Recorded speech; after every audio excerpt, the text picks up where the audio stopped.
Cachimba se ha formado la corredera. En el barrio La Cachimba se ha formado la corredera. Allá fueron los bomberos con sus campanas, sus sirenas. Allí fueron los bomberos con sus campanas, sus sirenas.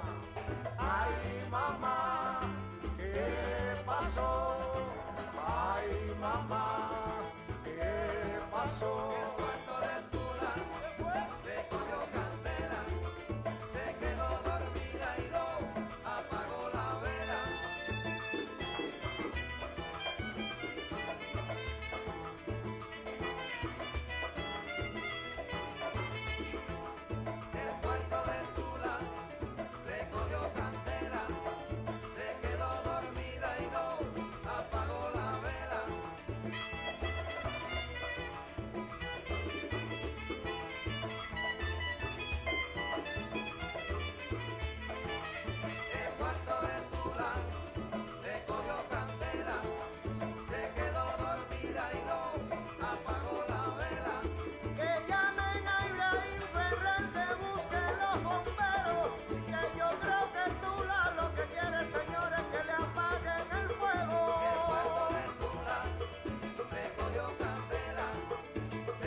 muchacho.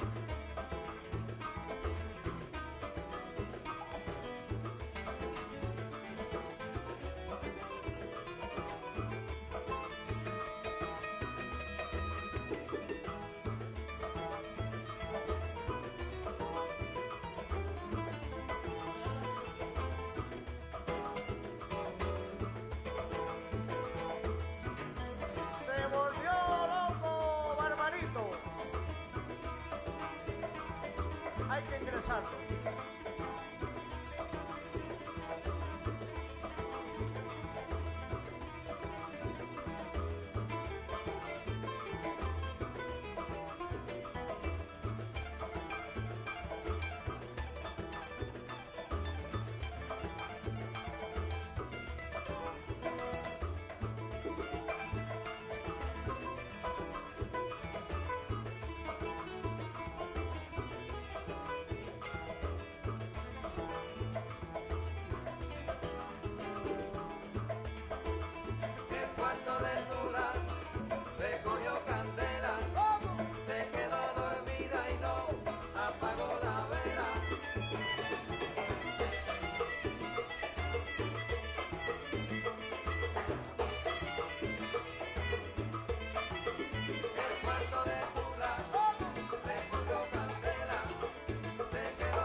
me subí, me fui contra la corriente y también me perdí, fracasé, me encontré, lo viví y aprendí. Cuando te pega fuerte, más profundo es el beat, sí. Sigo bailando y escribiendo mis letras, sigo cantando con las puertas abiertas, atravesando por todas estas tierras y no hay que viajar tanto para encontrar la respuesta. No te preocupes si no te aprueban, cuando te critiquen, tú solo di. Soy yo. Soy yo. Soy yo. Soy yo.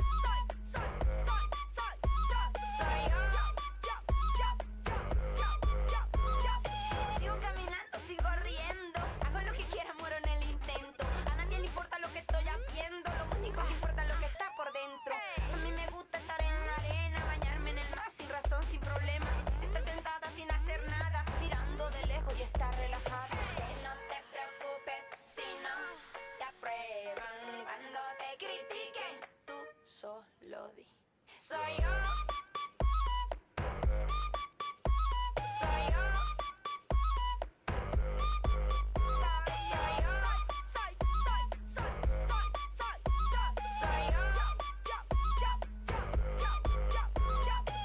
Soy así, soy así. Relajada. Y tú ni me conoces a mí. Bien relajada. Soy así, soy así, soy así. Relajada. Y tú ni me conoces a mí. You know what I mean? You know what I mean?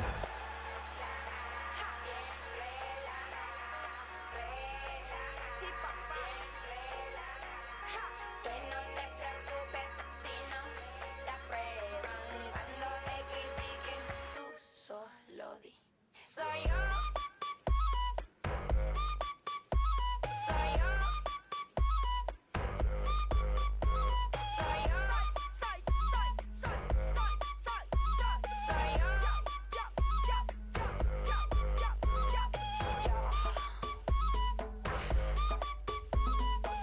En la cama, relajada, con mi cuerpo, con pijama, soy yo.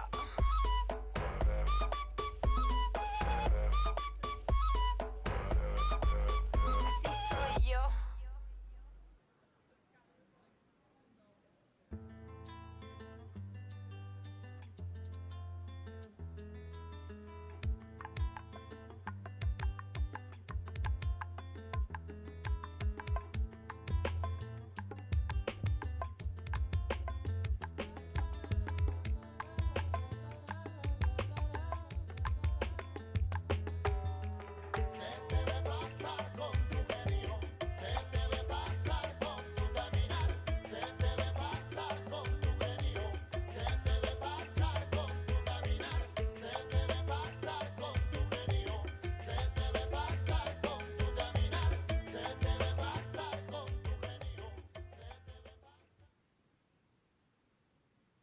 Kindly silence all mobile devices as the program is about to begin.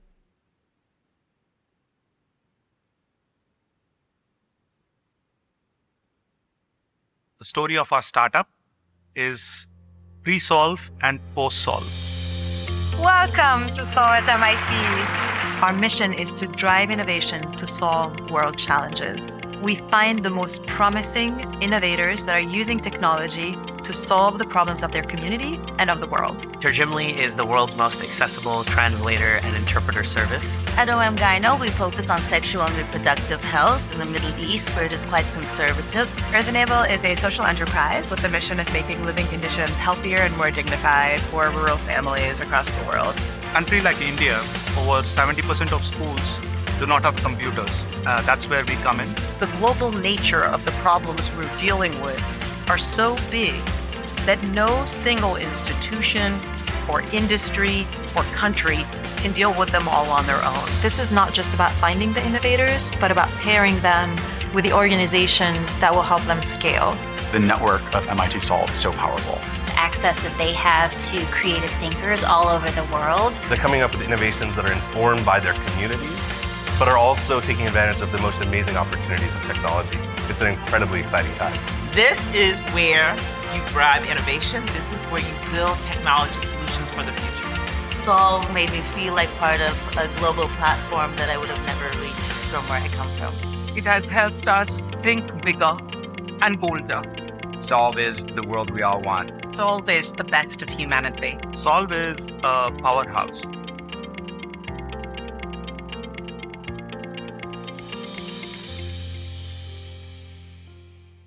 Please welcome to the stage Hala Hana, Executive Director, MIT Solve. Hi.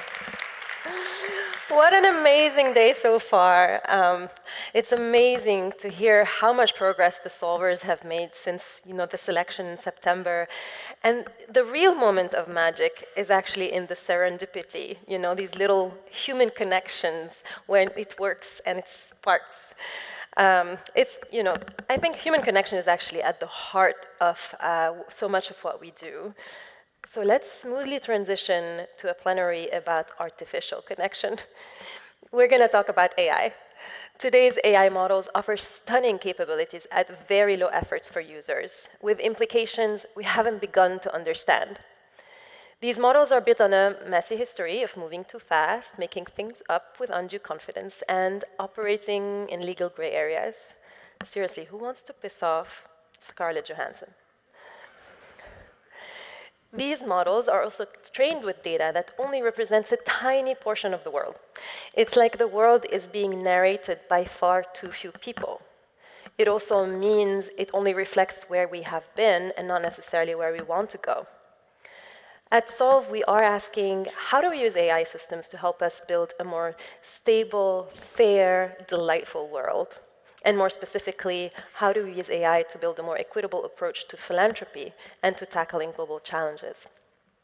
And we see AI's promise in our solvers, like Michael Runningwolf, who became an AI researcher to carry indigenous languages into the world of automation speech recognition. And his work started with data research and grew to become the Wakashan AI Consortium, bringing together communities across the globe to build this data set and the systems behind it. It's such a beautiful way to use modern technology to reclaim traditional knowledge. And our supporters are also bent on wielding AI for social good. Shout out to Michelle Maleki from HP, and to Liz McGovern and the Patrick J. McGovern Foundation for their long-running support and AI-related prizes, which you'll hear about in a moment. Speaking of prizes, I get to announce another AI-focused prize on behalf of the Morgridge Family Foundation. MFF invests in leaders and organizations reimagining solutions to some of today's biggest challenges. This year's AI Innovation Prize is available to solutions that use AI to boldly spark change through innovation, disruption, and transformation. Up to $50,000 would be granted to one or two solver teams across Solve's portfolio. And the prize winners will also be announced at Solve Challenge Finals in September during Climate Week. Thank you to John and Carrie Morgridge and the whole MFF team. Okay, let's get into our plenary. Today's speakers are here to help us understand what AI means for the world, and especially those underestimated by the current system. Have fun.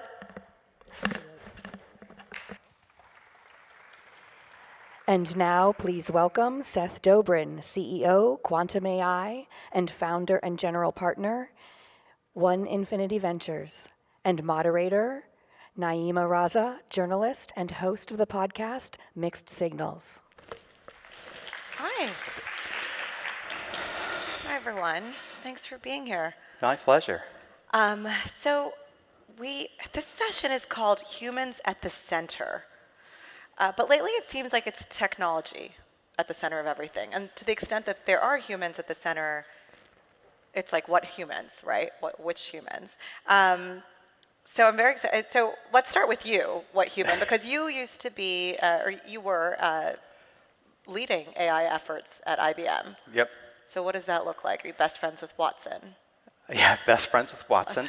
So at IBM, I was responsible for AI across the whole company. Mm-hmm. So strategy from research to consulting to software and governance and ethics across the whole company. So defining what that meant, and really starting to drive some of the efforts in IBM around what the basis is for what we think about as they're called foundation models, which is what underlies things like ChatGPT. Right.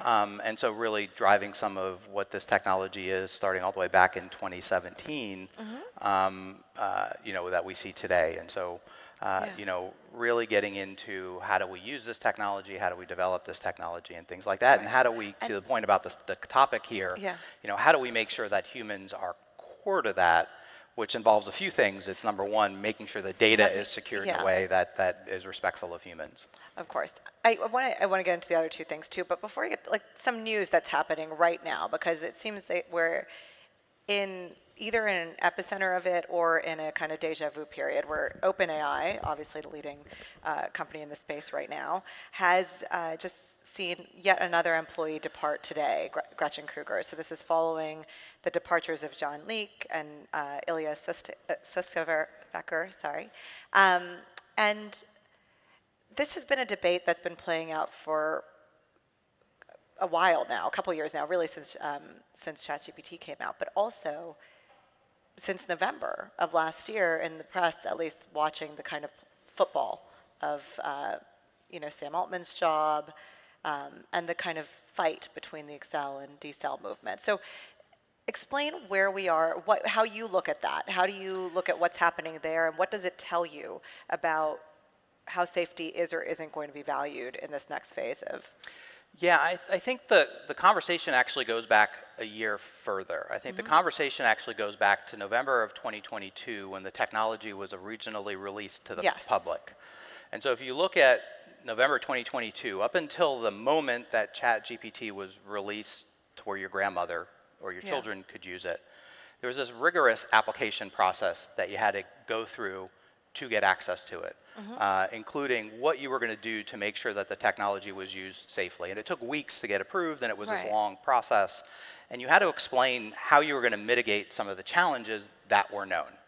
Sam Altman and his team knew there were problems with it. So back in November 2022 was probably what I think and others think was one of the most irresponsible decisions in technology ever was made by releasing ChatGPT, so people who have no idea about the problems and no idea how to control them were getting access to the technology. Right. So, I mean, I hear you on that. I think the other side of that, someone would say, well, the technology existed, and it was only a matter of time before somebody released it. So both for the fact that OpenAI had at that point gone from being a nonprofit entity to having this for-profit configuration, and just competition, right? That's what everybody will tell you. Oh, the Chinese will get there first. So I think there were at least 7 companies that had the technology. So there was OpenAI, there was IBM, there was Microsoft, there was Google, there was a company called AI21 Labs, and there was Anthropic, or at least 6 companies. And so there were at least those 6 companies that had it. Google, Microsoft, IBM could not release it. They're public companies. There were too much risk. And so it was really OpenAI, Anthropic, or AI21 that was going to do it first.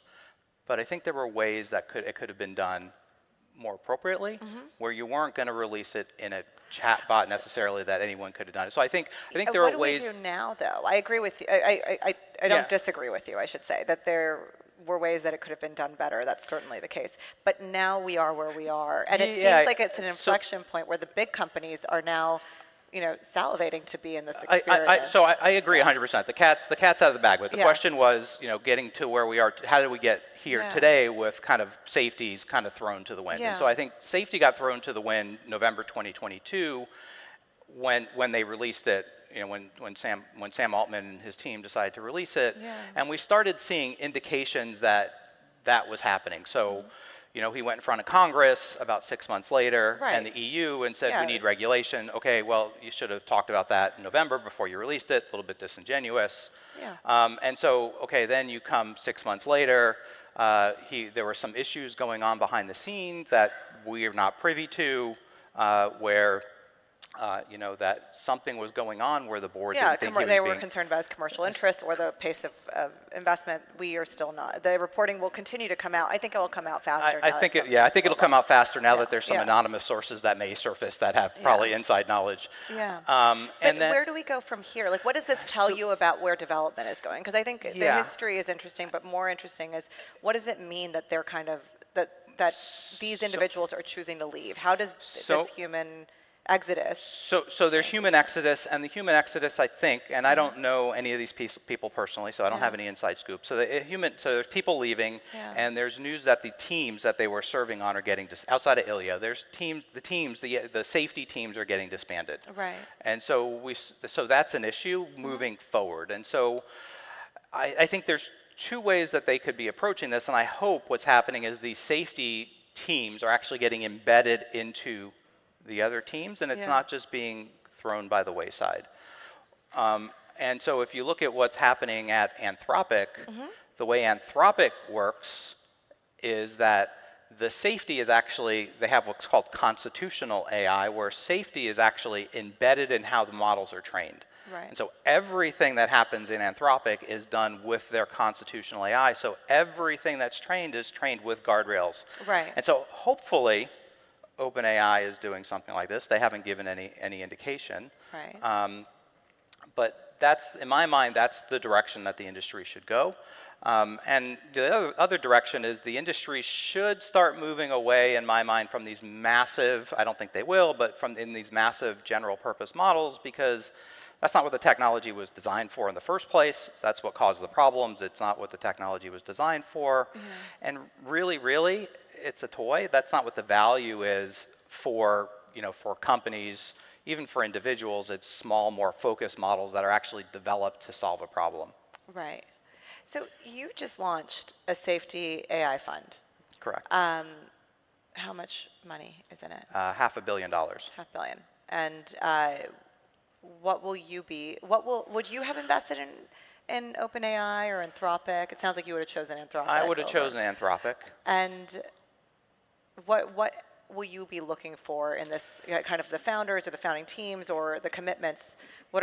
Give us three kind of key indicators to look for. Yeah, so we're looking for responsible, safe, and green AI. Okay. And so we're looking for companies that focus on, diverse teams are important, both geographically and individually. Okay. So not 4 things. Yeah. Well, geographically and diverse, that's diverse. So diverse teams. We're looking for founders who really believe it. So it's not just something they're saying and really believe it. And we're looking for, in my mind, those things create a defensible position, right? So one thing that's concerning in this space is it's advancing so fast, and so what's your moat, right? What's your defensible position? In our mind, myself and my partners, we believe that this responsible, safe, or green is the defensible position. Right. And so those are the things we're looking for. And are you finding a lot of that? Is there a pipeline problem? So we haven't even closed our fund yet, and we have $300 million worth of pipeline. Okay. It strikes me that I asked you before if you would invest in OpenAI, but back when OpenAI was beginning, it was a very different type of company, and so it begs the question of, will the DNA of the large language models and the artificial intelligence and the use cases, is that intrinsically tied to the DNA of the people making it? Or, is there a smarter way to build in commitments for investors, to build in commitments? Yeah, so I think investors need to be more engaged in the companies they invest in. And so that is our plan. So we're doing very early, so concept all the way through Series C. So we plan on being engaged, very engaged in those stages. And so that's one way to do it. And we're technical experts, so that's the difference, is we understand the technology. And so I think investors need to understand what they're investing in. So that's a big gap with this technology, is there's probably 3 investment firms that understand this technology. Who are they? Ourselves, Sequoia has people that do it, and I'm guessing there's at least one other. Okay. Well, you biased on one of those. Yeah, I'm biased. So that's a compliment to Sequoia. But I want to kind of close with this idea that you've talked about. Well, I'm curious, how many people in the audience use ChatGPT or some AI function? Okay, and how many of you use it every day? Okay, that's probably, is that what you see in your clients that you speak to? Because you also advise. I imagine that's not the configuration. of the That's not the clients. configuration, no. So do you think there's a bunch of people who just don't understand this world, and there'll be a lot of, I would assume, what I'm going to call dumb investors coming into this space in the way that? Yeah, and I teach at NYU and at one of the City University in New York at Baruch at the master's school, and actually about half the master's students never used it either, surprisingly. It is. I feel like it's really going to be generational, and it's so interesting because we're at this moment right now where it seems like these startup companies, if you can call an $80 billion company a startup, but the OpenAIs in the world, they're really getting into these thorny issues. They're fighting with Scarlett Johansson. They're negotiating these deals with Rupert Murdoch. They're, seeing their boardroom dramas and their corporate dramas move out and employee, consternation. And you see companies like Google, Microsoft, moving forward through strategic investments, through hardware, Meta, that's like embedded in your applications at this point.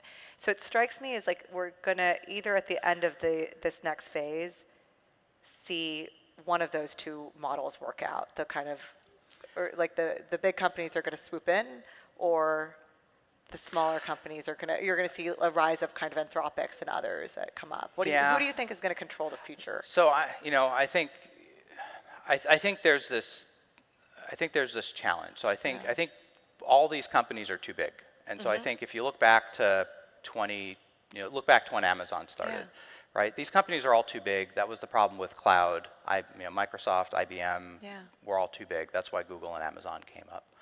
I think we're going to see something similar where all these companies are too big. You're going to see some startup, some company that's in concept or pre-seed or seed, that's going to come in and take over this whole space, and that's going to be the Amazon of 5 years from now. Maybe you'll invest in it. I hope so. That would be a thing.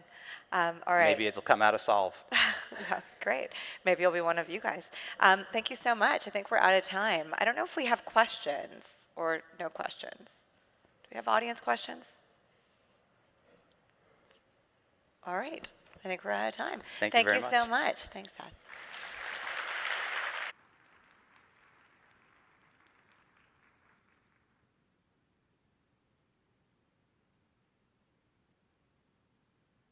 And now, please welcome Patty Mays, Professor, Media Arts and Sciences, MIT Media Lab.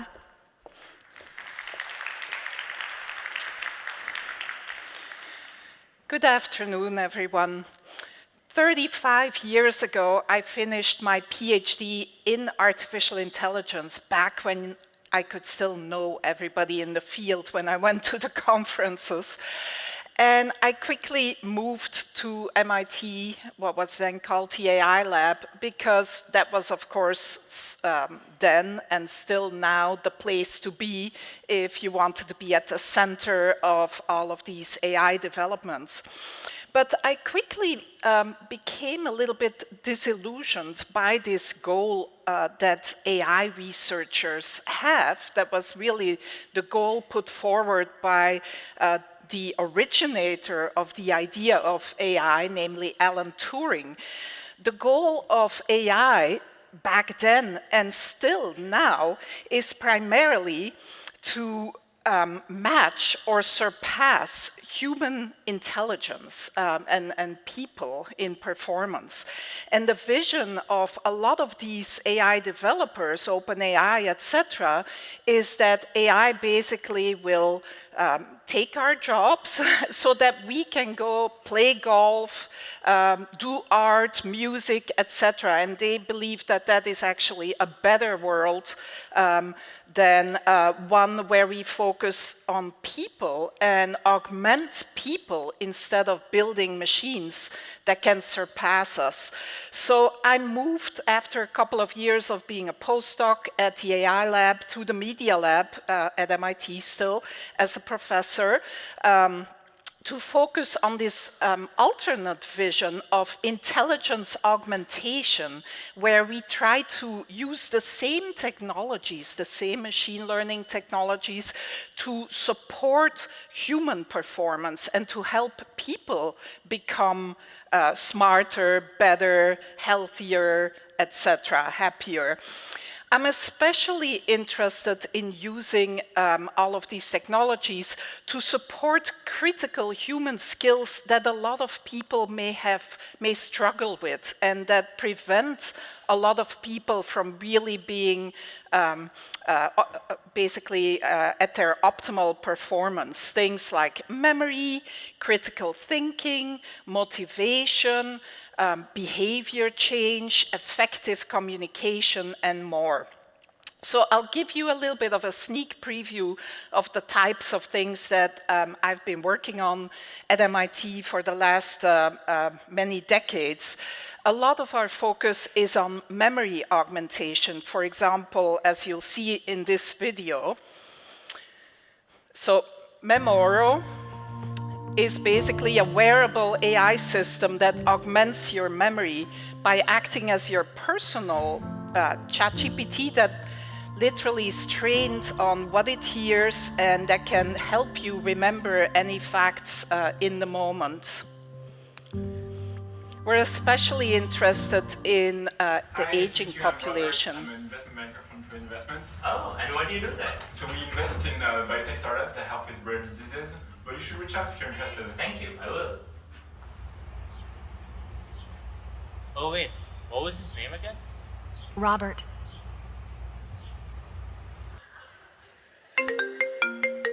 Hello, hi Grandpa. So once you're done with your walking, can you please get a dozen of eggs and a packet of bread and about 6 bananas, please? Okay.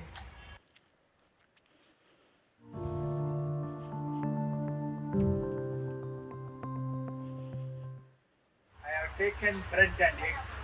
I don't know the third thing I have forgotten. Bananas. Hey, I'm building a biotech startup. Do you know where I can look for investment? Oh yes, I actually just met this guy last week. His name is Robert, and he works in Fluid Investments, and they specialize in rare diseases. Biotech startups, working in rare diseases actually. So you get the idea. There's obviously privacy issues, which I can't talk about here today, but which we think about very much. But we have been especially interested in how memory augmentation devices like this can help the aging population live in their own homes safely and independently for more years. So we've been building systems like this MemPal system, which takes pictures all day long when you wear it in your home of whatever you are doing with your hands. And we use multimodal AI models to analyze what the person is doing. They're opening the fridge at this time, so they must be making breakfast, etc. The system does not keep the images, it just analyzes them, produces this diary, but then that diary can be used in all sorts of ways. For example, here we see the person asking their MemPal where they may have left their phone. Hi pal, where is my phone? And so she hears that whispered in her ears, basically. The system noticed where she last had her phone in her hands, where she put it down, etc. We've been working closely with older adults, like the one you saw in the video, bringing them to MIT to co-design solutions based on what they find their most important needs to be. So this system actually doesn't just help the older adult with helping find objects, reminding them to turn the stove off when they've turned it on earlier, or to lock the door at night. The caregivers are also helped. The caregivers actually, their burden is reduced because they can get little summaries sent by the AI system if they have permission, information, of course, from the older adult. Summaries that say your mother had 3 meals and went out and this and that, and she's been getting some exercise and so on. Doctors can potentially also get access to some of this data, etc. All of this is possible now with AI models. We're also looking at how AI can help maybe younger people learn how to think critically. All of us are increasingly bombarded by information that is trying to persuade us and that is maybe not logically valid or truthful. So we have been building systems that actually either can listen to what you hear or can also read what you are looking at on the screen. And in real time, these systems give you advice whether something is true or false, and the system can also explain why. And we've been using natural language explanations and showed that people can improve their discernment of factual information when they have these agents that in real time give them advice. But then we did another experiment. We thought, well, what if the agent is malicious and actually tries to convince you of the opposite of what is actually true? And unfortunately, we learned that when people have this access to AI decision-making at their fingertips, they ultimately end up thinking less for themselves. So in gray, you see how well a person can discern between true and false newspaper headlines when they are not assisted by an AI. In blue, you see how well they do for true and false headlines with a good AI that gives you correct advice. But in red is how well people perform if they are assisted by a malicious AI. And you can see that basically their performance is almost halved compared to being without an AI. So we have to be very careful, because people assisted by AI, and we are not the only ones to find this, ultimately start becoming a little bit lazy potentially and losing certain skills because they start overly relying on these very persuasive systems. So we are working on techniques like new interfaces where the AI engages the user in thinking about the problem first before saying this is true because and this is false because, so that the person actually thinks for themselves. And we show that even AI doesn't just give you the answer right away with an explanation, but instead engages you with some Q&A that people actually perform a lot better. We've also been looking, and this was work that we were doing back when all the kids were learning from home during the pandemic. We've been looking at whether AI could actually help motivate people. For example, could it help motivate them to learn? And back in 2020, Elon Musk, who you probably recognize there on the left, was still more liked by more people. So we thought we would pick someone, a public figure who some people loved and admired, other people not as much.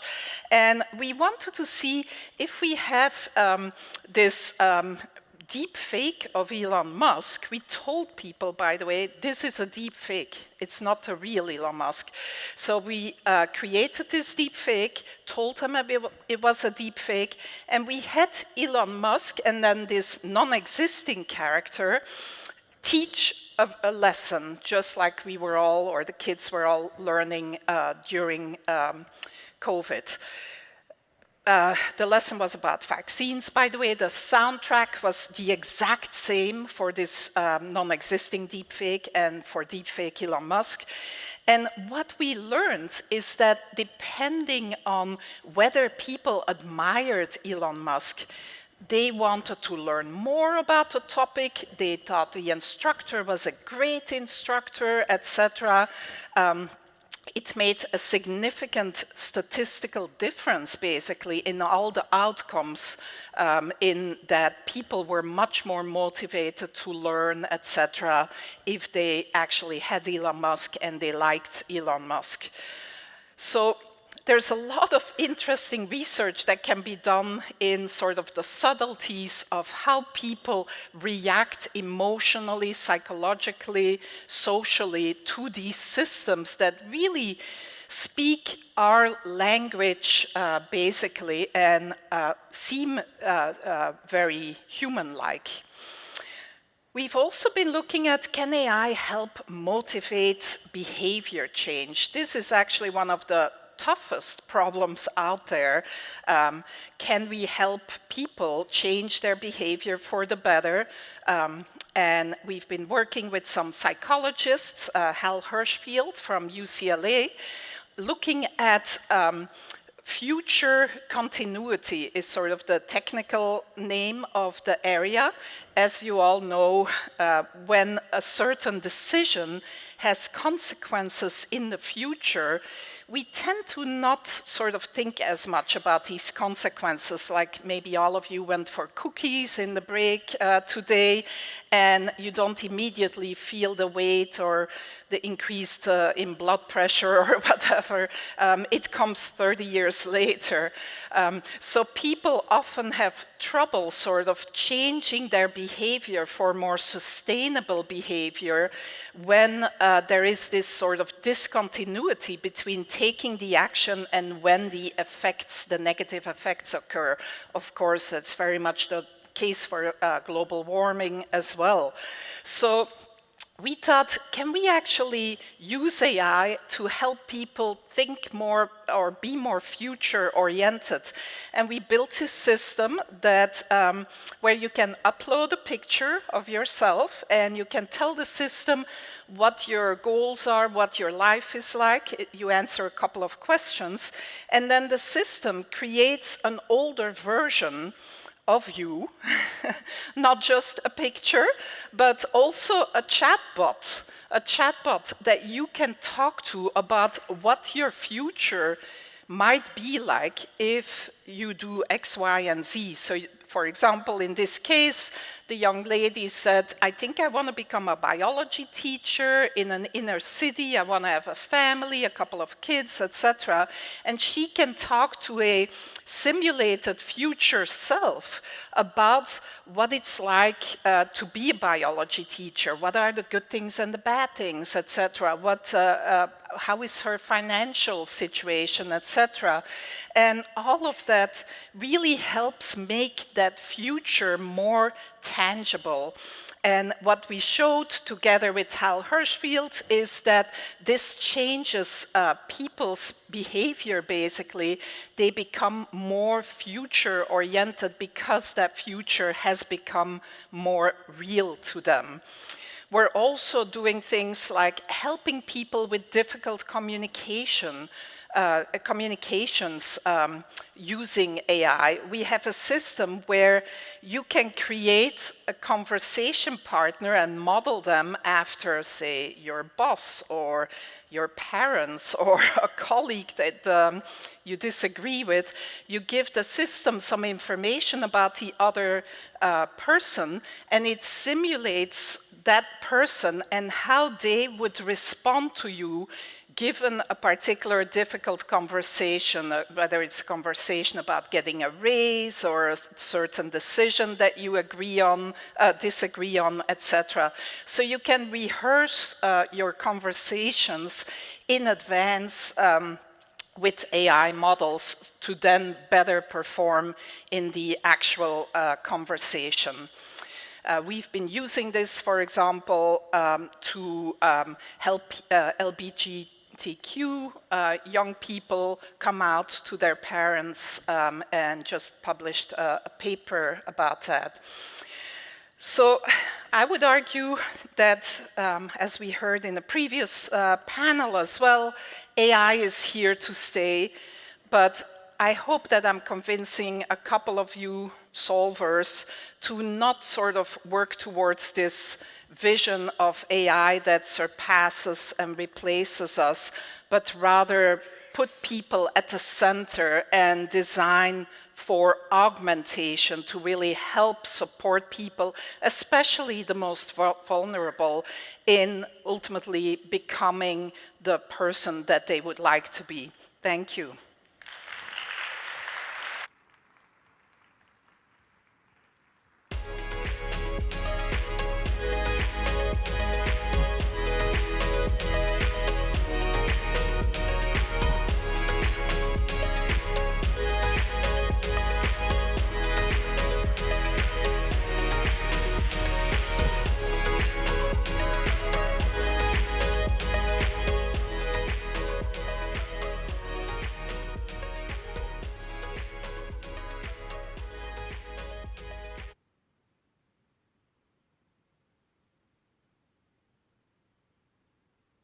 Please welcome Amr Abudraya, CEO, Rology.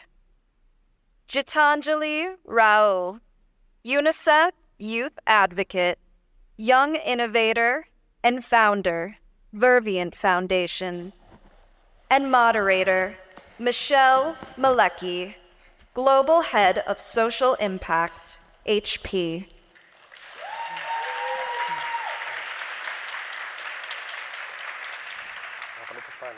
Amazing. Well, we are here for a short but very sweet panel today, and we're very excited to just dive right into it.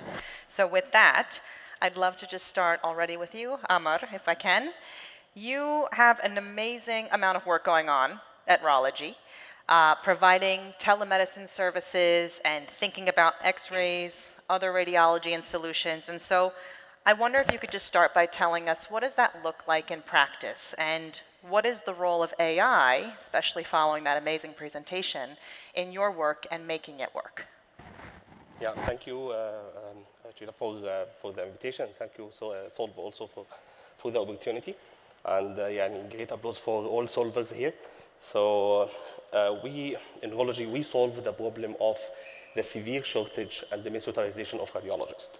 So can you imagine in Africa in general, there is only one radiologist for every 2 million citizens, which is create a huge gap for diagnostic services overall.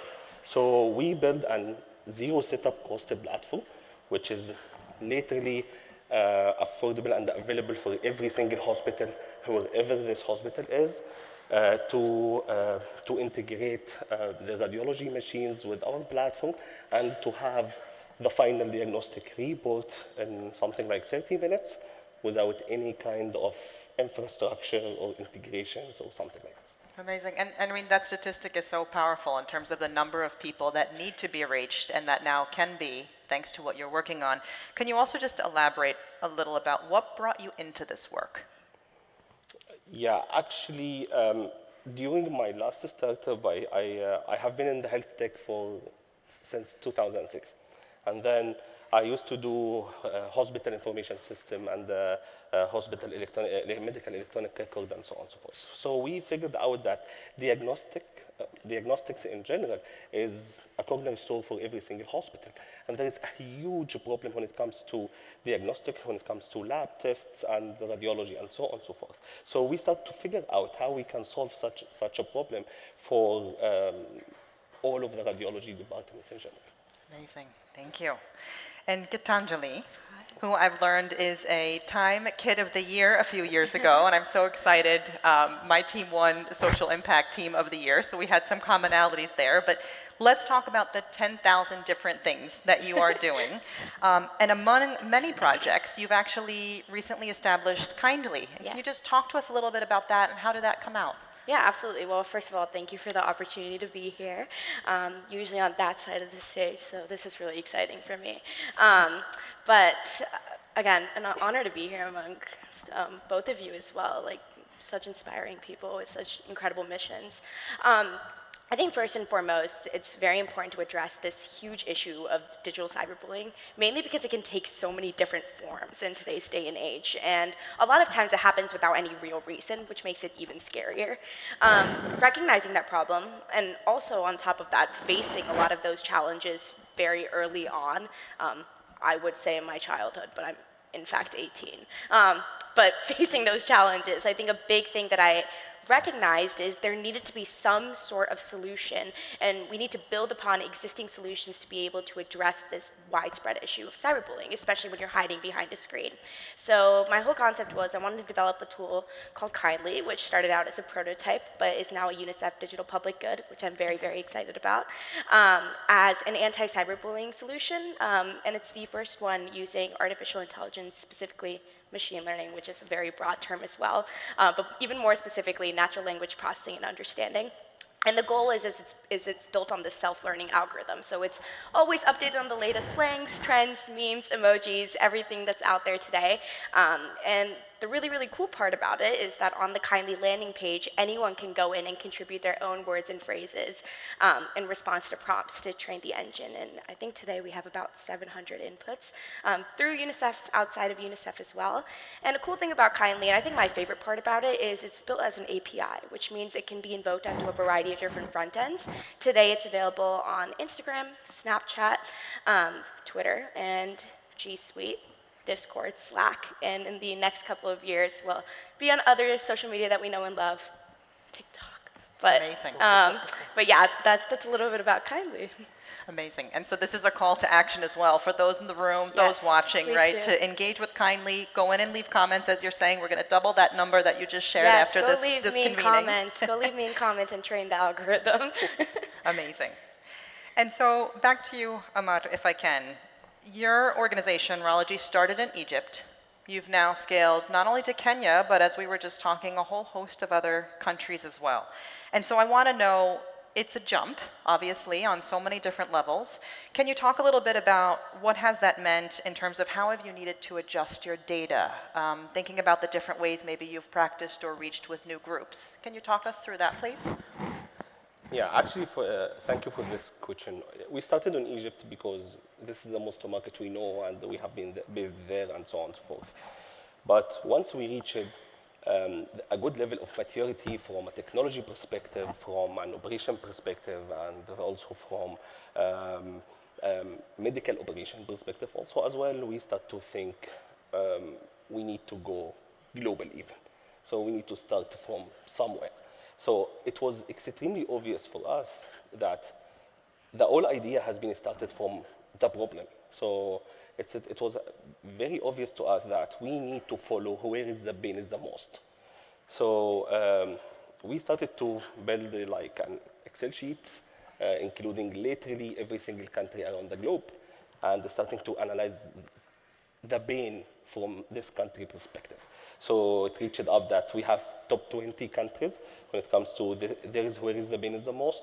So then we started to rank them on another perspective, which is the accessibility from us as a team and where our skill set and all of this stuff, and also where we can do the business better and all of this stuff. And then based on this ranking, we choose to jump into Kenya, and so we built our second office in Nairobi, Kenya, and right now we serve more than 70 hospitals in Kenya, either public and private, starting from Kisii County up to Eldoret, Nairobi also as well, so on and so forth. So the one statement for this, which is we are following where is the pain is the most. Amazing. And can you just name a few of the other countries? We were talking about them, but just so folks can understand how much you are growing your work at Rology. Where else are you working or looking to scale to? Yeah, we have an operation in 9 countries nowadays. Egypt, Kenya is our biggest. We have also Saudi Arabia, Zambia, Tanzania, Zimbabwe, Libya, Iraq, and Kenya. And we just started like 3 weeks ago in Ghana also as well. Amazing. And so speaking of scaling, messaging, you have a global following, Tanjali, of 85,000 young people, I have learned. And I wanted to know, from your perspective, and particularly as you're a student here as well at MIT, how do you see young people engaging with technology and really innovating with it as well in different ways? Yeah, I mean, I think it's important to address I'm very, very fortunate enough to have so many students who have worked with me and are genuinely interested in the work that I do, but also like the biggest thing that I've learned from every single one of them is everyone has this zeal to learn and a passion to change the world. I've never met someone who says they don't want to change the world. But more importantly, every student that I work with is incredibly different, right? I run innovation workshops through my new foundation that I just established called the Vervian Foundation, which I'm very excited about. Comes from the word verve, which means spirit, energetic, excitement, a lot of which I claim myself to be.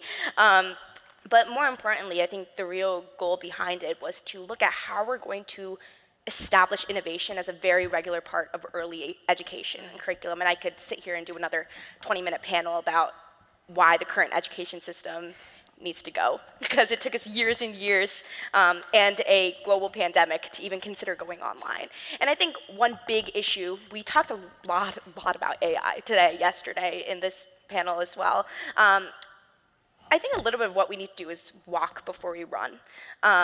If we look at the state of the world right now, there's this huge disparity amongst people who have access to technology and those who don't.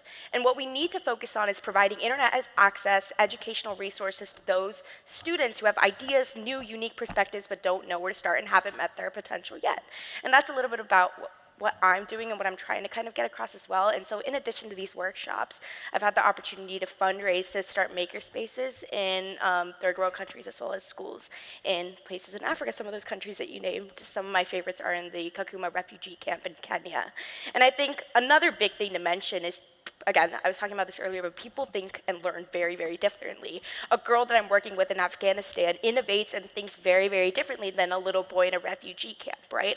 And I think it's important to kind of address and scale solutions and scale like this whole concept of building new ideas, building new solutions, building new creative ways to teach people amongst this entire range of people. And so that's a little bit about why I focus on this common idea of innovation rather than sticking it to technology, right? Focus on this idea of how do we build solutions? How do you come up with cool ideas? Not necessarily always how do we look at the craziest technology that's out there. Because I think, again, we should walk before we run, and I'm kind of excited to see where these students go, because at the end of the day, I hope so many other students from so many other countries end up on this stage just like me, with an equal passion to learn, equal passion to come up with ideas, and probably even better solutions and ways to change the world than I do. Amazing. Zeal for learning is the buzzword from this for sure. And so I know we're almost out of time. So last question for each of you, please. Yes. And I'll start with you, Amir. What would your advice be to people who are interested in impact-focused technology and innovation? Okay. So the first thing, to build an impact-driven organization, it doesn't mean to have an impact investment. So you don't need to focus on impact investment, but rather than that, you need to focus on building an impact-driven organization. And I really believe, as an entrepreneur and founder and all of this stuff, that day-to-day operation is the key thing for which can drive your venture and your organization into forward in whatever scenario you want. So to have the impact criteria, the impact directions, cascading until the day-to-day KPIs, I think this is one of the very important secret sauce we need to have. So as an example, we have in OG Start, even when it comes to the sales team even. So usually, for sure, we are in for-profit. So we need to generate revenue for sure. And we have this kind of annual targets, quarterly targets, and so on and so forth, even for the sales team. And this is automatically, it's money, so we need to generate revenue and money and so on. But when it comes to the KPIs for the sales team, we make it over revenue, and also in the same time, how many lives you saved during this month, as an example. So as a salesperson, you will keep track the two things, which is I'm generating revenue, I'm keeping this target, and this is the main KPI, and I have another KPI, which is how many lives I contributed and I helped to save overall. So you can take this kind of impact, which is the impact mandate of the organization, and the cascading up to the day-to-day KPIs into the operation for your team. sales, technology, medical quality, and all of this stuff. Great. We're at time, but I'm going to still ask you the question quickly. What's your... And I will answer very quickly. Thank you. I think I see the clock, the big red clock. I think the big thing for me when it comes to impact, I think the best solutions start on this concept of empathy. I think we always need to start with the user first. And I think more importantly, like the work that you're doing, it focuses on the user, it focuses on the people. And I think that's really where we need to start. One of the biggest questions I get is, you probably would have made so much money if you already built a startup for the thousands and thousands of ideas that I've come up with. And I think a big part of why I didn't is because, one, I don't want to be locked down to any specific idea. This is time to take risks, time to learn, time to grow, time to fail forward, more importantly. And I think secondly, too, I don't want to lose that sense of impact. Once money is thrown into it, that's a very real possibility, is you lose that sense of impact. And I love the people that I work with. I love being on the front lines, and I think that's what makes me so excited to do what I do, and hopefully that kind of carries around. So I'm excited to see and kind of watch people impact the world in their own ways. Yeah. Amazing. How about it for our panelists? Thank you both. Thank you both. Thank you. Okay, so I have one more announcement, and I'll say again, good afternoon. My name is Michelle Maleki, and I'm the Global Head of Social Impact at HP, and also the Director of the HP Foundation. And so we have a commitment at my company, HP, to accelerate digital equity for 150 million people by 2030. And as part of this mission, we have collaborated with MIT Solve to launch an inaugural HP AI and Social Impact Award. We believe that AI and the convergence of highly accessible computing power, massive amounts of data, will keep people learning and transform the way that people work and that companies operate. And so this award supports both the social entrepreneurs and solutions that use AI to advance education, while also thinking about opportunities in healthcare and economic opportunity. And it's focusing on solutions that benefit marginalized groups. Ultimately, this award is going to empower more entrepreneurs to utilize AI in their work, and also to amplify the efforts that are already underway today. So what does this all actually mean? Today's winners of the award are not only going to each receive $25,000 in funding, but they're also going to receive an HP Z6A workstation, which are our tools essentially designed to build and to run AI applications and scale important work. And so after consideration from a panel of AI experts across our company, I'm so thrilled that this award is going to 3 different recipients. They are CareNX Innovations, Livox, and Mapio. Thank you. Congratulations to all 3 of these amazing Solve teams, and we cannot wait to support you and to scale your work. Thank you very much. Please welcome Elizabeth McGovern, Trustee, Patrick J. McGovern Foundation, Founder and Executive Director, WEMA International.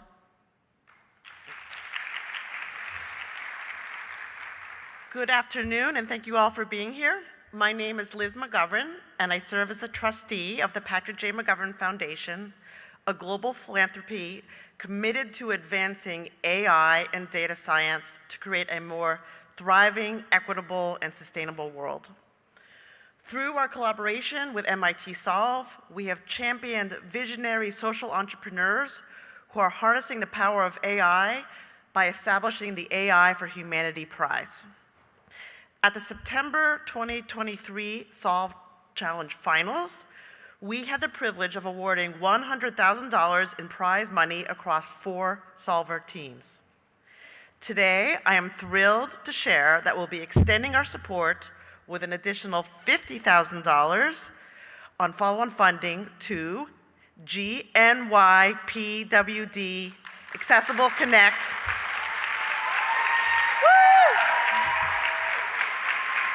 Thanks for all you do to empower young people with disabilities, and congratulations. And if Kartik could come up for a photo up here at center stage, that would be fantastic. Thank you.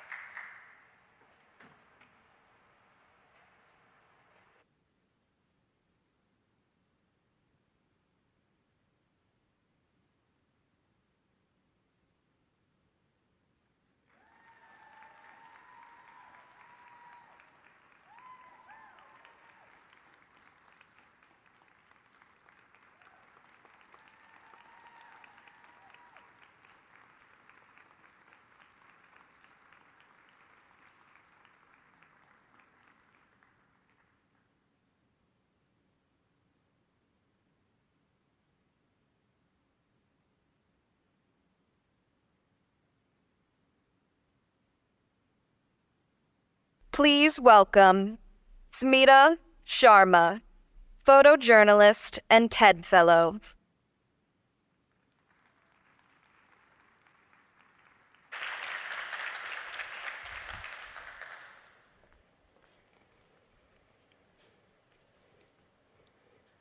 I'm going to share a few stories with you today.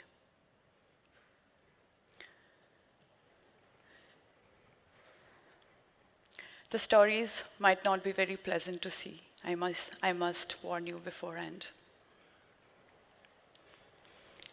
This is Pinky, a mother of 2 young daughters who lived in a posh neighborhood in Delhi. Pinky ran a successful business with her partner Radhe and was a friendly face in her community. What you're seeing here is a face of an ordinary woman, a mother, a next-door neighbor. What you wouldn't have imagined is that Pinky was a wanted criminal and a mastermind in the sex trafficking industry in India. I took this image of Pinky from the police records when she was absconding. After months of investigation, the police were finally able to trace and arrest her in 2017. Her partner Radhe was also arrested in the same year. In 2022, both Pinky and Radhe were convicted and sentenced to imprisonment for 7 and 5 years, respectively. I know, the number 7 and 5 sounds too low for such a grave crime. But the criminal justice system in India is extremely slow and has low conviction rates. This was a huge achievement for the authorities, despite the muscle power that criminals often use to threaten and subvert the system. Pinky's story is part of my 8-year project investigating cross-border trafficking of underage girls for sex work and domestic servitude in South Asia. This project was commissioned by National Geographic magazine and was published in October 2020 of the magazine. In 2022, this was published as a photo book, We Cry in Silence. I'm a photojournalist and a visual storyteller, and my job is to report on critical human rights, environmental, and social issues in the global south. You will often find news stories that look like these. The internet is filled with cliched images and numbers. The numbers and statistics are important. It helps us to understand the gravity of the situation, but they take away the faces and the stories behind them. Faces that are like you and me.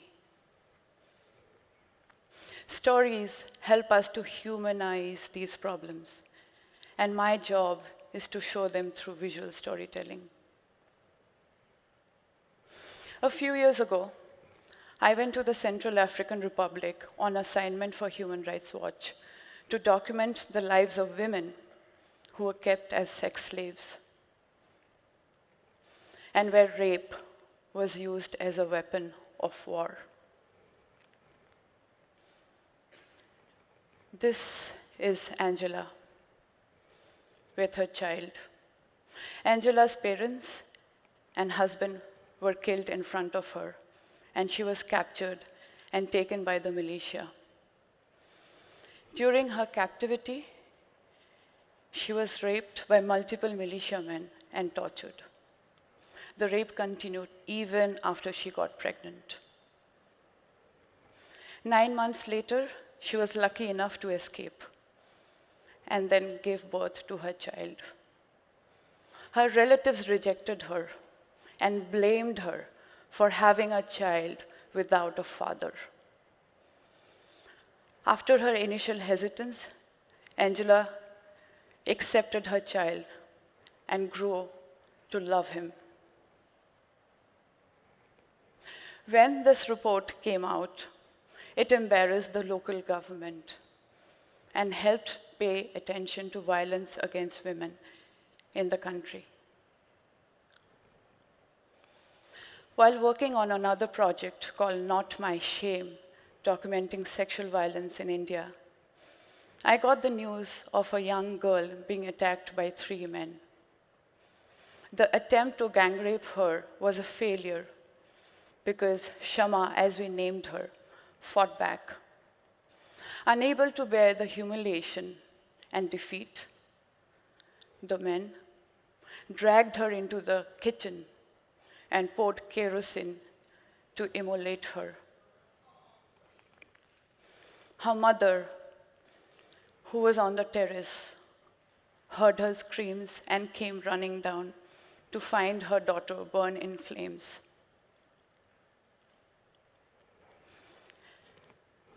This is Shama, lying in the burn ward of a government hospital. Her parents allowed me to photograph her and share her story. They wanted the world to see not just her suffering, but how brave she was.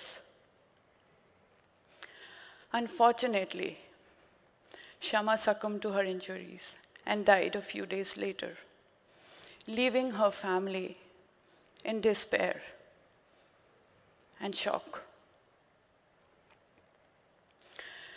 I know these images are not pleasant to see. So why must we see them?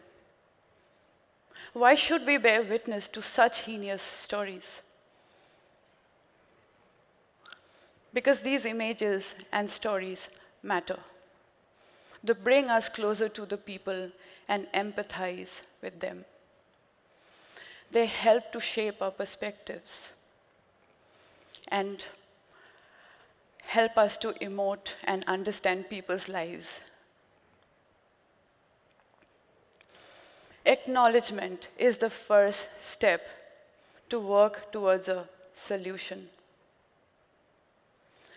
And empathy is the first step to work towards a resolution.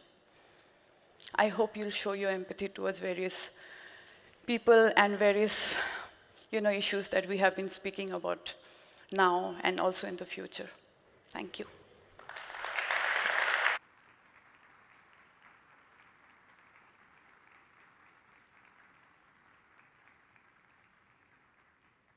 Please welcome Imara Jones, founder and CEO, Translash Media, Ayan Kishore, CEO, Benetech, and moderator Danielle Forward, CEO and co-founder, Natives Rising.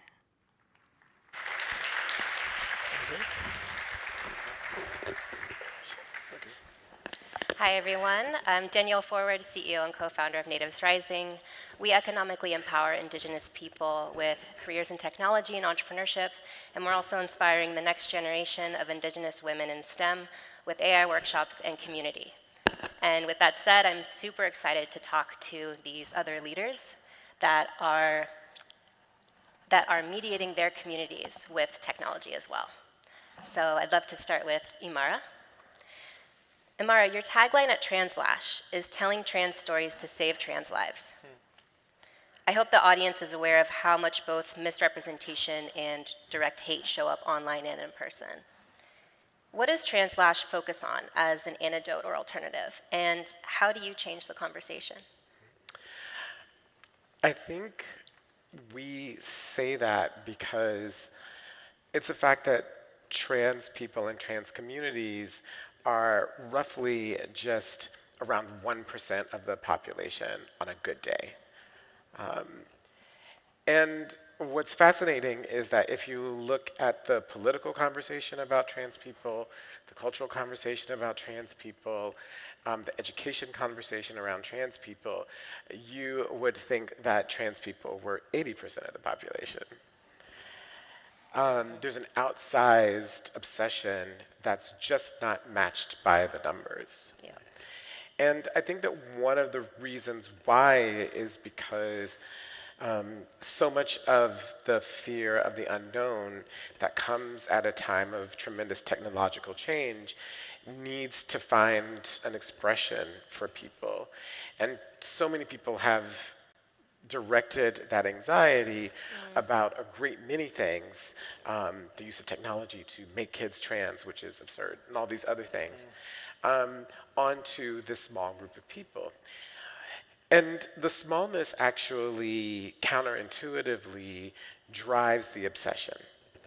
And it drives the obsession because 2 out of 3 Americans, because of the small numbers, say that they don't personally know someone who's trans.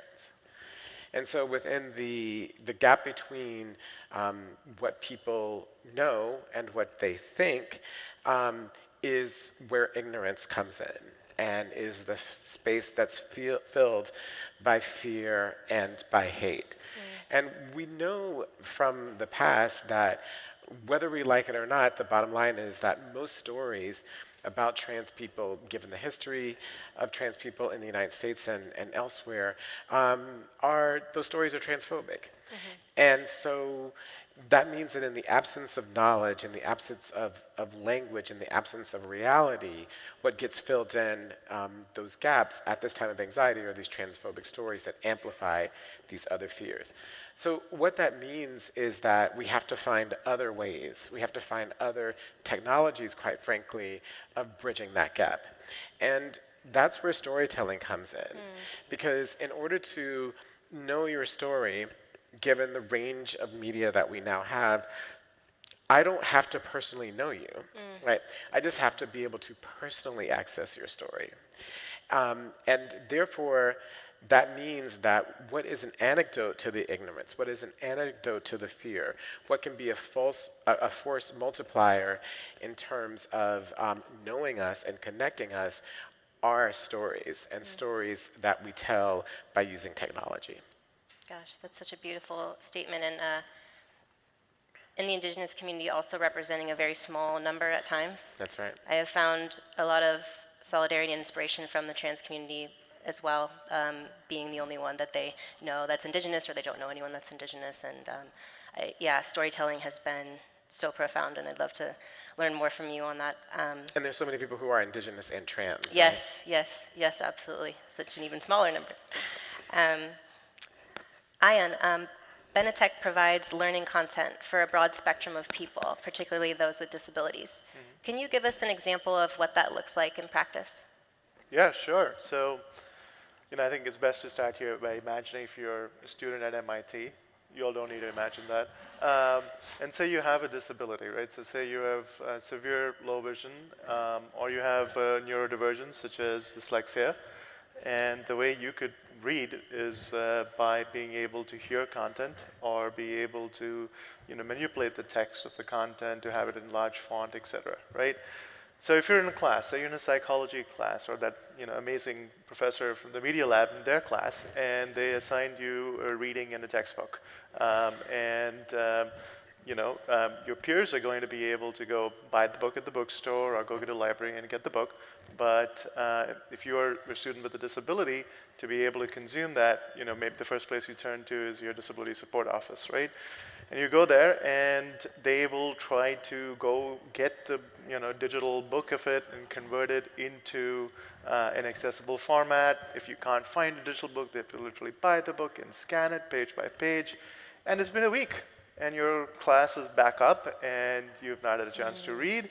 Your learning is basically averted. There's social and emotional impact of not being able to participate in class discussions and so on and so forth. So luckily, what we are trying to do is sort of prevent the inaccessibility of content being a barrier for learning.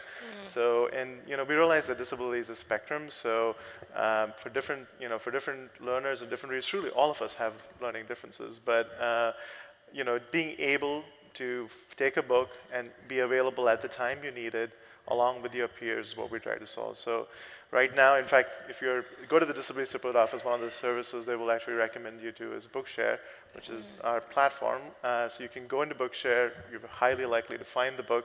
In fact, it's the largest one in the world. You have 1.3 million books there that you can basically hear the content, you can convert it into refreshable braille, you can put it in a large font, and all of those supports actually allow you to consume it at the same time. So that's perhaps the biggest way we're trying to help remove the barrier of accessibility in learning. That's incredible. Wow. So on the communities that each of you both have built, I'm curious, Imara, can you talk about the community that's developed as Translash has expanded its work, and how has technology enabled the trans community to come together so far? Yeah, I mean, I think that given the fact that trans people are such a small part of the population, it is easy for trans people outside of some urban cores to be isolated from themselves and each other. If you live in rural America, for example, that's a really good example. Or if you live on a reservation, which we had someone reach out to us about. So I think that one of the things that technology does is that it allows for the formation of community. So it doesn't only serve this purpose, as I said before, of talking to the rest of the country in this case. It allows for trans people to be able to network and to form community and to not be isolated. And we know that there are very real health impacts from feeling a sense of community, right? Not only in terms of mental health, but physical health, sense of well-being. So there are all these really important things that we have about forming community, and I think that social media in particular has been a really powerful tool for trans people, I would say over the last 10 years. And that's why some of the closing of those platforms through various rules and making them more of a walled garden that are opaque has a disproportionate impact on communities.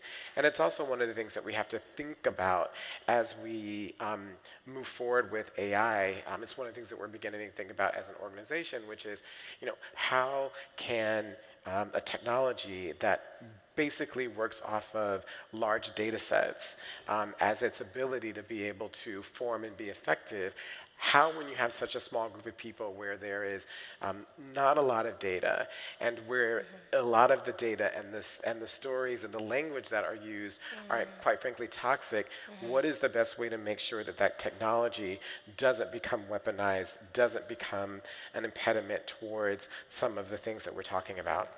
Absolutely. Ayan, how is the disability community part of Benetech's planning and management? And how has designing for disability made better products for other learners? Yeah, no, absolutely. So first of all, I mean, I'm privileged to get to serve this community, right? And any of us in the position that, we get to represent a community, we've got to make sure that the community is involved in everything from decision making to building the products, right from the top to the bottom, to the front line. So in our case, from our board to our management to our people managers to those who are out there in the schools, they're either people with disabilities themselves, or they're caregivers, parents of those with disabilities, or oftentimes teachers. So for us that's important and it's particularly important since disability is a broad spectrum, to have these voices in the decision making. But I think it doesn't really stop there, right? To me, I mean, the question is, and we're at Solve today, I think who is the solver is a really pretty important question, right? And I think if we're privileged enough to solve for other people, they need to be, part of the solution. So, we've, thinking ahead, we have been thinking about how do we get, those with disabilities empowered to be solvers, to be the entrepreneurs of the future, to be those building the technology solutions like AI solutions, so that the solutions that are then created for everybody have less bias, right? So, to us, it's going beyond just thinking of inclusion in our own, sort of operations to really putting that in the programmatic work that we do.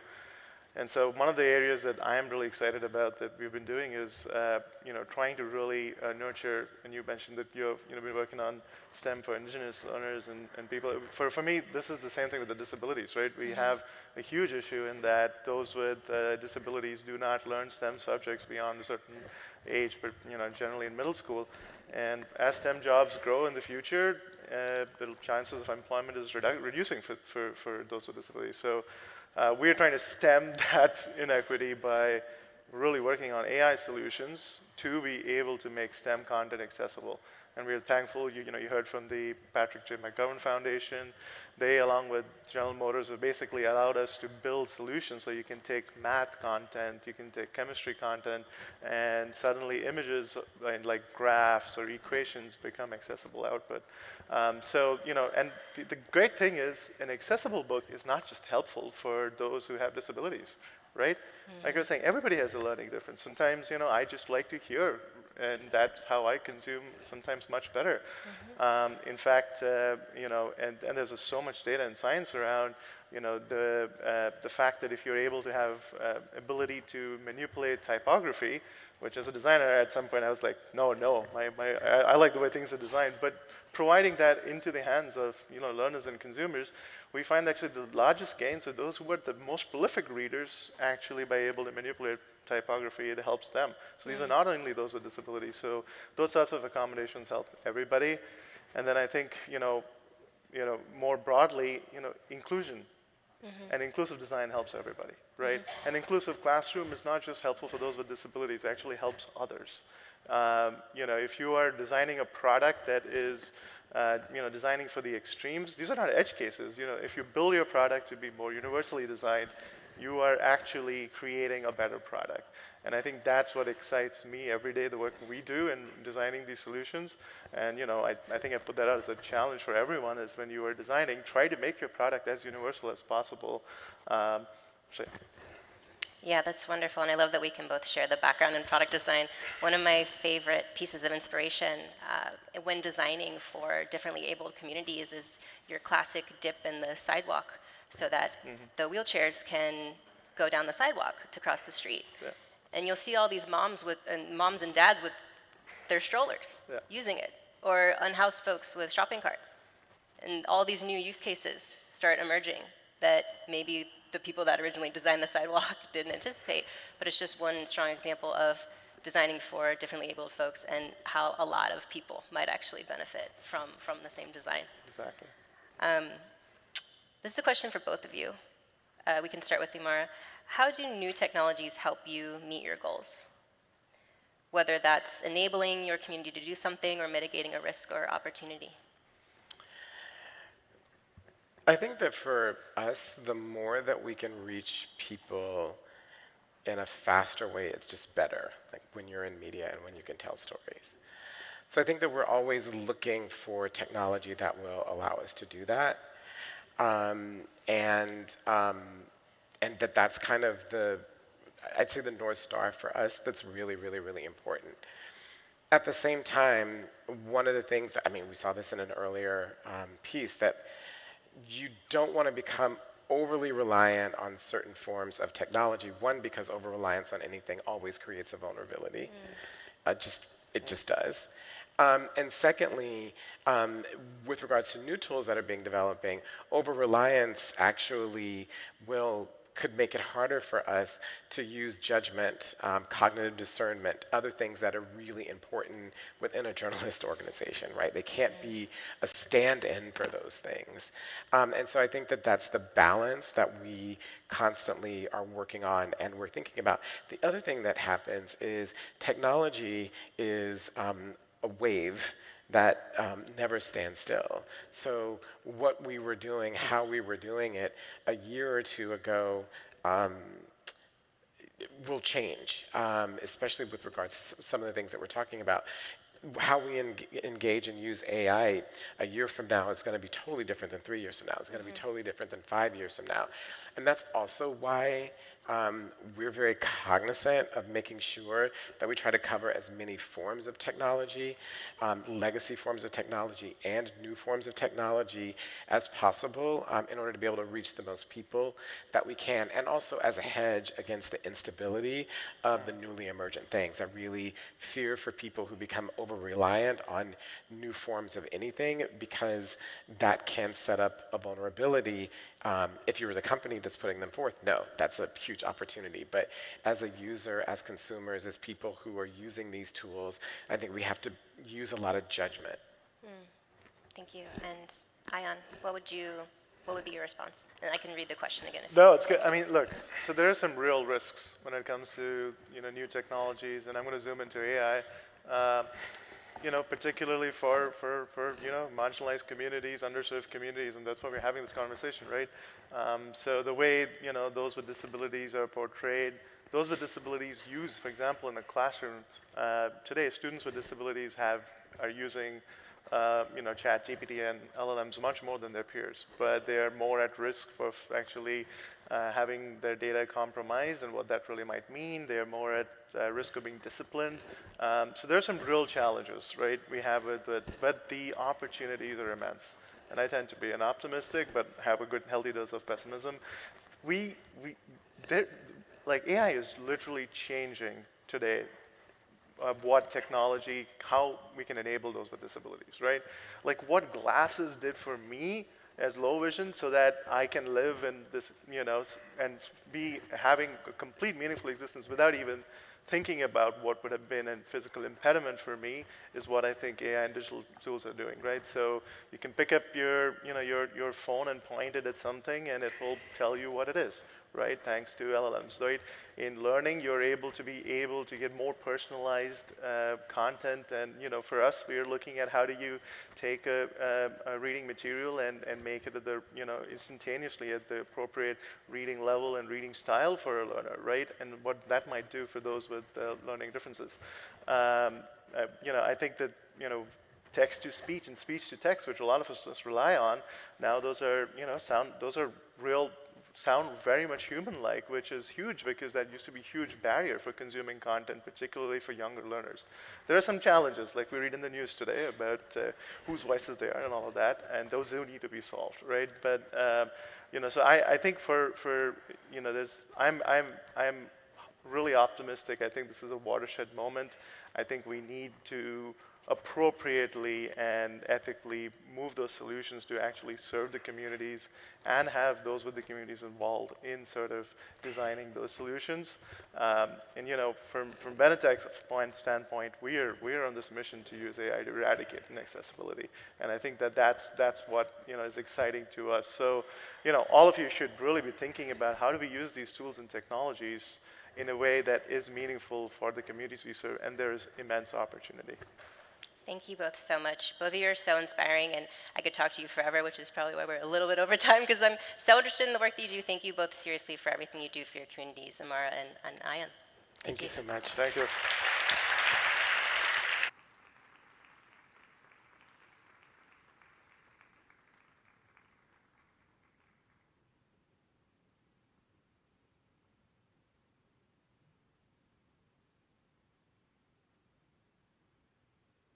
Please welcome Devshi Mehrotra, CEO, Justice Text.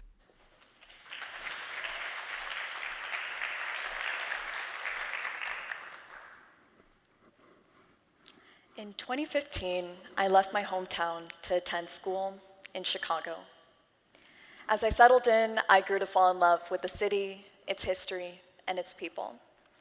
But as I soon came to realize, Chicago is a rather complicated place. It's a city in which a 17-year-old, unarmed, Black American boy by the name of Laquan McDonald was shot 16 times by a local police officer. That officer only received 7 years as punishment. But without the dashcam footage of the incident, there likely would have been no accountability at all. More and more police interactions are being caught on camera than ever before. Well over 50% of law enforcement agencies have already rolled out body cams, and the typical police department captures tens of thousands of hours of footage per year. As a society, we've invested over $100 million in rolling out this technology. But we failed to ask the question, how does that actually lead to greater accountability? What most people don't realize is that the current system to analyze this data is broken. A South Dakota public defender recently said that there was no way physically possible for him to review the sheer volume of footage he receives in his cases. But reviewing this data is critical because it reveals information often not captured in official police reports. It reveals information that could redirect people's lives before they experience the harms of incarceration. Hi, my name is Devshi. I'm the founder of Justice Text and an MIT anti-racist technology solver. During my senior year in college, I reached out to my local public defenders and told them I wanted to try and make a difference. Public defenders serve over 80% of all criminal defendants in this country, but they are systemically underfunded, understaffed, and underestimated. We knew we could change that. We started building powerful AI technology that takes thousands of hours of criminal discovery and distills that down into critical insights for these attorneys. Our software transcribes this footage and leverages machine learning to automatically generate a timeline of key events. As an attorney, I can now jump to the exact moment my client was Mirandized, administered a field sobriety test, or placed under arrest. Public defenders also use Justice Text to decode a wide array of proprietary file formats, often created by monopolistic jail call providers and body cam manufacturers. We started as a small school project, and today we're serving over 50 public defender agencies in major cities like Portland, Houston, and DC. 2 years ago, right here at Solve, I was introduced to the leadership at the Massachusetts Public Defender's Office. Our initial pilot with them yielded 50% in time savings for their attorneys, and today, I'm so proud to share that we'll be rolling out Justice Text to every single public defender across the state.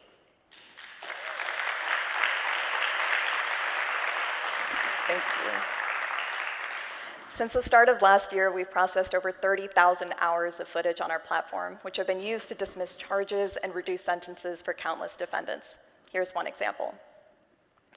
Earlier this year, the MIT Technology Review wrote a feature story on an attorney who used Justice Text to uncover evidence of serious police misconduct buried under hours of body cam footage.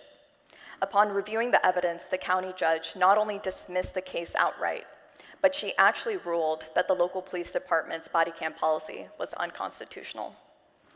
This is what true accountability looks like. At Justice Text, we're a highly technical, highly diverse team that brings engineering experience from organizations like Google, Facebook, and Microsoft. We built Justice Text hand in hand with public defenders from the very start, and we hope you'll join us in scaling this work. Thank you.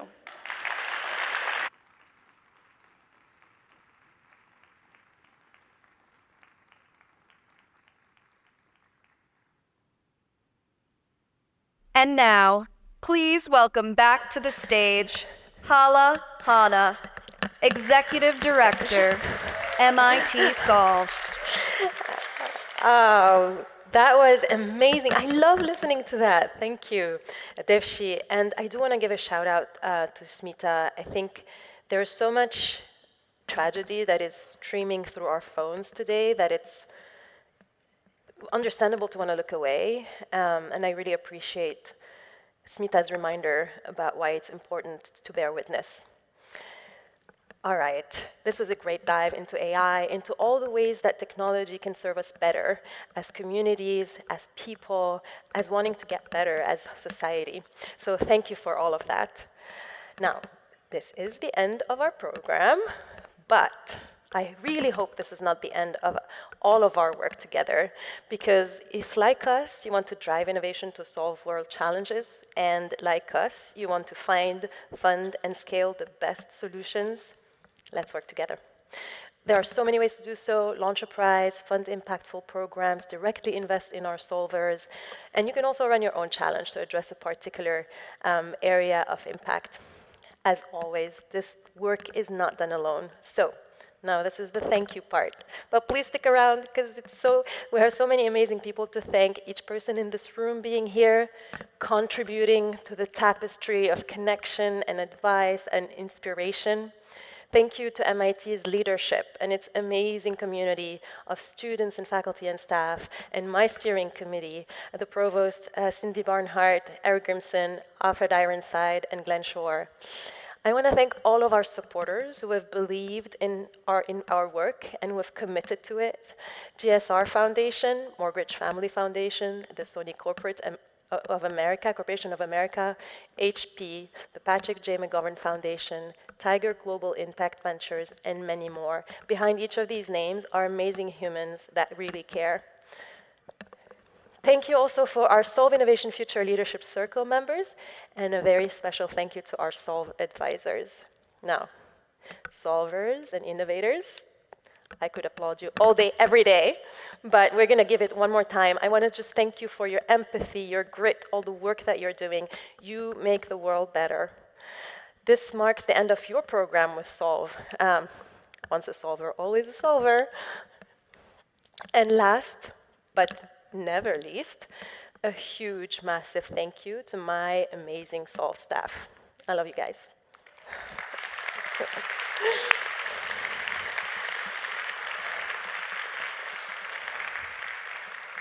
It's Katie's birthday today, Katie Morgan, our lead of climate. Happy birthday! All right, let's take the energy from the past 2 days with us and pass it on. Challenges persist, but we can be each other's light. And I wanted to end on a quote like we started with one. This is from Amanda Gorman. For there is always light, if only we're brave enough to see it, if only we're brave enough to be it. Friends, it's a wrap. Thank you. Future plans, we want to see you in September in New York City for Solve Challenge Finals. Set the dates for the next Solve at MIT. Immediate plans, see you out there for a drink. Thank you.